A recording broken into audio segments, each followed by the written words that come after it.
வணக்கம் நிகிதா. அதாவது சென்னை மற்றும் புறநகர் பகுதிகளில் இன்று காலையிலிருந்து கடுமையான வெயில் வாட்டி வந்த நிலையில் மாலை 3:30 வரை கொளுத்தி வந்த இந்த வெயிலினால் இந்த நிலையில் மாலை 3:30 மணிக்கு மேல் திடீரென மேக கூட்டங்கள் ஒன்றாக திரண்டது.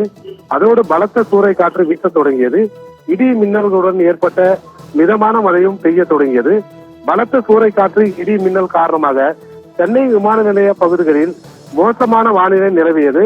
அந்த நேரத்தில் சிங்கப்பூரில் இருந்து 186 பயணிகளுடன் சென்னையில் தரையிறங்க வந்த இண்டிகோ ஏர்லைன்ஸ் பயணிகள் விமானம், அதே போல் மதுரையிலிருந்து 20 பயணிகளுடன் இண்டிகோ ஏர்லைன்ஸ் பயணிகள் விமானம், அதே போல் திருச்சியில் இருந்து வரக்கூடிய 68 பயணிகளுடன் வரக்கூடிய இண்டிகோ ஏர்லைன்ஸ் பயணிகள் விமானம், இதே போல் கோவை மற்றும் மதுரை உள்ளிட்ட பகுதிகளைச் சேர்ந்த 4 விமானங்கள் தரையிறங்க முடியாமல் நீண்ட நேரம் வானிலை வட்டமடித்து பறந்து கொண்டிருந்தன.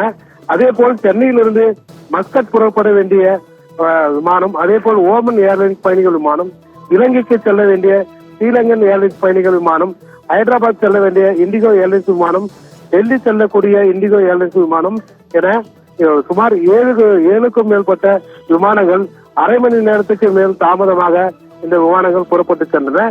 சென்னை விமான நிலையத்தில் திடீரென நிலவிய மோசமான வானிலை, சூறைக்காற்று, இடி மின்னல் காரணமாக சென்னை விமான நிலையத்துக்குள் வருகை விமானங்கள், புறப்படும் விமானங்கள் என 11 விமானங்கள் சேவைகள் பாதிக்கப்பட்டுள்ளது. இதனால் பயணிகள் பெரும் அவதிக்குள்ளாகின்றனர்.